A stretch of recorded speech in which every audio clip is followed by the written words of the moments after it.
दिवाली के ठीक बाद आतंकियों ने जम्मू कश्मीर में एक बार फिर से कायराना हरकत को अंजाम दिया है।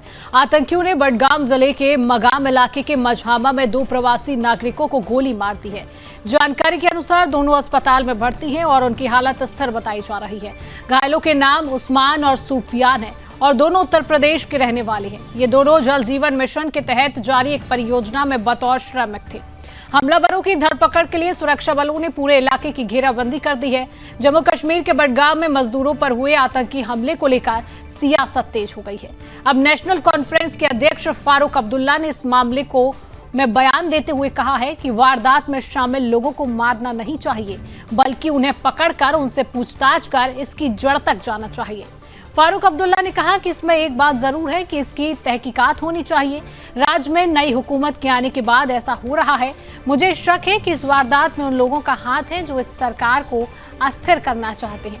पहले ऐसा क्यों नहीं हो रहा था? सरकार बनने के बाद ही ऐसी घटनाओं की क्या वजह है? इसकी स्वतंत्र जांच होनी चाहिए। वहीं जम्मू कश्मीर के बडगाम में मजदूरों पर हुए आतंकी हमले की घटना पर रक्षा मंत्री राजनाथ सिंह ने कहा है कि प्रश्न सुरक्षा चूक का नहीं है। आप जानते हैं कि पहले कितनी आतंकवादी वारदातें होती थी, अब पहले की तुलना में बहुत ही कम हुई है। हमारे सुरक्षा बल पूरी तरह से सजग हैं और ऐसी परिस्थितियां वहां पैदा होंगी कि फिर आतंकवादी वारदातें समाप्त हो जाएगी और जम्मू कश्मीर का तेजी से विकास होगा।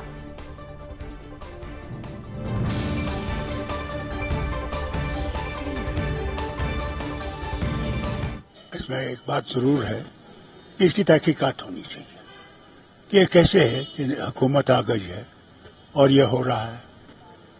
मुझे तो शक है कि वो लोग तो नहीं कर रहे हैं जो इस गवर्नमेंट को डिस्टेबलाइज करने की कोशिश कर रहे हैं। नहीं तो क्यों नहीं पहले हो रहा था? आज क्यों, क्या वजह है? इसकी इंडिपेंडेंट इंक्वायरी होनी चाहिए। हाँ, ये सब एक क्राइसिस पैदा करने की कोशिश कर रहे हैं। हाँ, अगर वो पकड़े गए ना जो ये कर रहे हैं, पता लगेगा कौन कर रहा है। मारना नहीं चाहिए उनको पकड़ना चाहिए और पकड़ के उनसे पूछना चाहिए कि कौन उनके पीछे है। टोटल एक्सेस का प्रश्न नहीं है। ये तो आप जानते हैं कि पहले कितनी आतंकवादी वारदातें होती थी।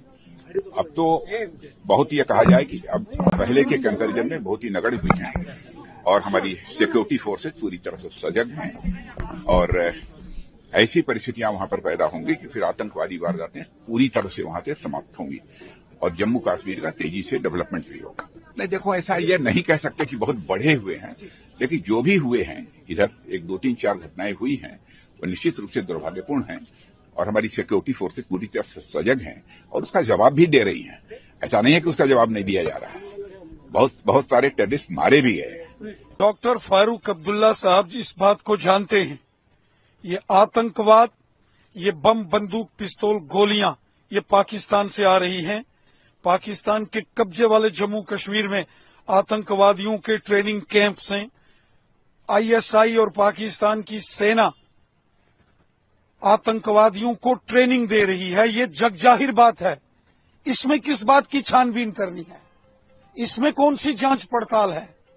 सारी दुनिया जानती है। खुद डॉक्टर फारूक अब्दुल्ला साहब भी जानते हैं कि जो जम्मू कश्मीर में आतंकवादी हमले हो रहे हैं, जो जम्मू कश्मीर के बेगुनाह लोगों को निशाना बनाने की साजिश और कोशिश हो रही है, ये पाकिस्तान की ओर से हो रही है। इसमें पाकिस्तान शामिल है, इसमें आतंकी संगठन शामिल है। इसमें कौन सी जांच है? हम सबको मिलकर एकजुट होकर हमारी सेना, पुलिस और पैरामिलिट्री फोर्सेस का सहयोग करना चाहिए, साथ देना चाहिए और आतंकवाद के खिलाफ जंग लड़नी पड़ेगी। हम सबको मिलकर देश के दुश्मनों के खिलाफ लड़ना पड़ेगा। जो अमन के दुश्मन हैं, जो कश्मीरियों के दुश्मन हैं, जो इंसानियत के दुश्मन हैं, उनके खिलाफ हम सबको मिलकर एकजुट होकर जंग लड़नी पड़ेगी। और डॉक्टर फारूक अब्दुल्ला साहब को सीधा सीधा कहना पड़ेगा कि इसमें पाकिस्तान शामिल है और पाकिस्तान को कटघरे में खड़ा करना पड़ेगा। देखिए, एक जिम्मेवार व्यक्ति को इस प्रकार का बयानबाजी नहीं करनी चाहिए। खास करके ये जानते हैं कि एजेंसियों के अच्छे काम के कारण से ही जम्मू कश्मीर में शांति व्यवस्था बनी लेकिन बीच बीच में कई इस प्रकार की जब घटनाएं होती हैं, वो राजौरी पुंछ में भी हुई हैं, तो उस पर भी किसी पर सवाल नहीं खड़ा किया। अब सरकार है, सरकार का पूरा समर्थन है, किसी ने ये नहीं कहा कि इस उमर अब्दुल्ला की सरकार को डिस्टेबलाइज किया जा रहा है। पाकिस्तान प्रस्त लोग जो कायरतापूर्ण हरकतें करते हैं, और कोई भी व्यक्ति जहां कभी बाहरी या अंदरूनी उस प्रकार की कोशिश की जाती है, बाहरी मजदूरों पर अटैक किए गए, लेकिन इस चीज को संभालना सभी का फर्ज है। और फारूकुल्लाह साहब जिम्मेवारी के साथ 3 बार मुख्यमंत्री रहे हैं, उनके ऐसी बातें नहीं करनी चाहिए। सुरक्षा बलों के कारण से ही जीरो टॉलरेंस की नीति लेकर के जो काम कर रहे हैं, अपनी शहादत देकर के कामयाब कर रहे हैं, क्या वो इस प्रकार की व्यवस्था को खड़ा करेंगे? बिल्कुल गलत है, गलत बयानबाजी है। इस प्रकार की जिम्मेवारी जो है वो गैर जिम्मेवारी